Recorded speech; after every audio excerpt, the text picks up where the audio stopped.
I am so excited to be back with a new YouTube tutorial on creating resin candles. Here we go. Hey everyone, tonight is Passover, we're celebrating, and today we're going to be doing videos on how we can do these resin candles. So stay tuned, and me and my young Hebrew will be doing that tutorial from this to this.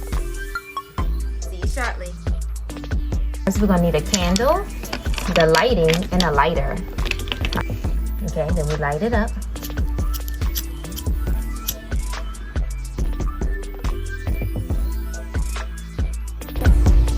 And here I'm just simply adding a gold powder from the Scarlet Berries line, and we're hovering it over it until it slightly melts and to give us a beautiful resin effect.